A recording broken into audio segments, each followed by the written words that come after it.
এই দেখো শিব মন্দির যাচ্ছি, আজকে শিবরাত্রি। তো সব কিছু নিয়ে নিয়েছি, এখানে দেখো সব নিয়ে নিয়েছি।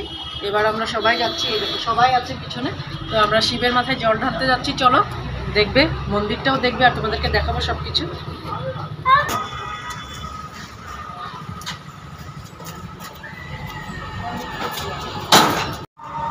হ্যালো, এখন আমরা কোথায় যাচ্ছি? কোন মন্দির? শিবলিঙ্গ। চল।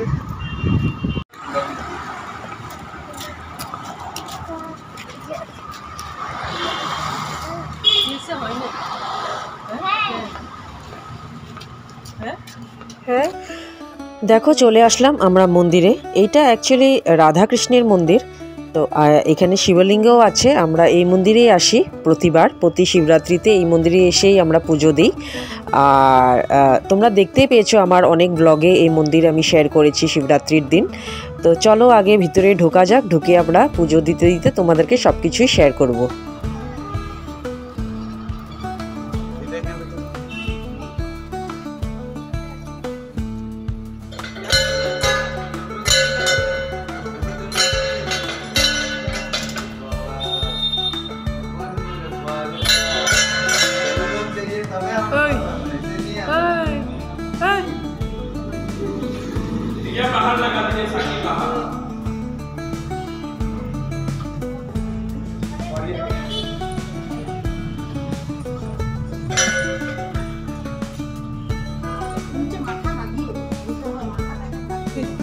চলো উপরে যাই, উপরে গিয়ে তোমাদেরকে রাধাকৃষ্ণের মন্দির আর হনুমানজির মন্দিরটা দেখিয়ে দিই। নিচে যেহেতু ভিড় দেখতেই পেলে, একটু হালকা হোক, তারপর আমরা নিচে নেমে পুজো দেব। আর এই দেখো রাধাকৃষ্ণের মন্দির, আর উপরে হনুমানজির মন্দিরও আছে, সেটাও তোমাদেরকে দেখাবো। আর এই দেখো ওপর থেকে একদম নিচে দেখা যাচ্ছে পুজো হচ্ছে, শিবলিঙ্গতে জল ঢালছে সবাই। আর অনেকটা ভিড় আছে কিছুটা, তো একটু হালকা হোক, আমরা তারপর গিয়ে নিচে গিয়ে পুজো দিব। আপাতত চলো হনুমানজির মন্দিরটা তোমাদেরকে দেখিয়ে দিই। আর এইদিকে এই দেখো হনুমানজির ছবি এখানে আছেই। আর এই হচ্ছে হনুমানজির মূর্তি আর মন্দির। তো এই মন্দির তো আমার ব্লগে অনেক সময় দেখেছো, কারণ সব শিবরাত্রিতেই আমি এই মন্দিরে আসি, পুজো দিই। আর অনেক ব্লগেই আমার এই মন্দির আমি শেয়ার করেছি। তো চলো এবার নিচে যাই, একটু হালকা হয়েছে, পুজোটা দিয়ে নিই ভালোভাবে। এই দেখো একটু হালকা হয়েছে, তো আস্তে আস্তে আমরা পুজোটা দিয়ে নিই। ছেলেকে প্রথম নিয়ে পুজো দেওয়াচ্ছি। তো ওকে আমি বলে বলে দিচ্ছিলাম কি জল, দুধ, ঘি, মধু, ফুল, বেলপাতা, বেল, এইসব কোনটার পর কোনটা কীরকমভাবে দিতে হয় সেই সব কিছু আমি ওকে বলে বলে দিচ্ছিলাম। তো তেমনই আমার কথা শুনে শুনে ও তাই করছে। তো ছেলের পুজো হয়ে গেলে তারপর আমি করব পুজো। তো এই দেখো এক এক করে ওকে বলে বলে দিচ্ছিলাম, আরও তেমনই করছে। তো আমি ছেলেকে দিয়ে তারপর আমি বসবো পুজোয়, তারপর তো সবাই করবে। এই দেখো বেবি দিয়েও পাশে দিয়ে জল ঢালছে, আর পিঙ্কি দিয়েও তারপর ঢালবে, সোনাই করবে, তোজো করবে।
পুজো শেষ করে এই দেখো ছেলে এবার ধূপকাঠি আর প্রদীপ জ্বালিয়ে দিচ্ছে।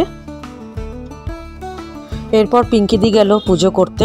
এই দেখো আমাদের হয়ে গেছে, তারপর ও করবে, আর সোনাই আর তোজোও করবে।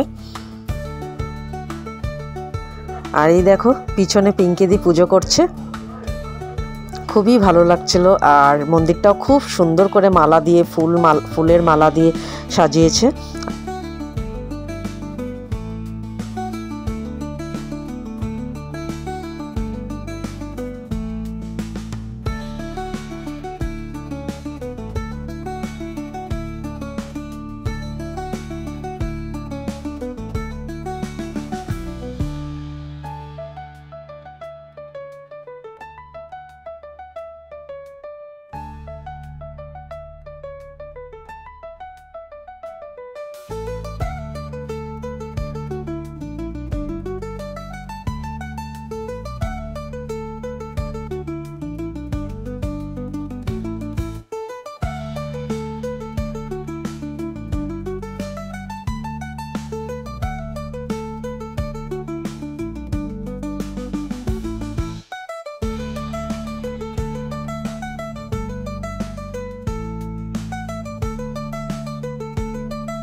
চলো পুজো শেষ করে এবার বাড়ির দিকে রওনা দিলাম আমরা। আর পুজো এবার আমাদের খুব সুন্দরভাবে আমরা পুরো পুজোটা করেছি, তাই আমাদের আজকের দিনটা খুব ভালো কেটেছে। তো চলো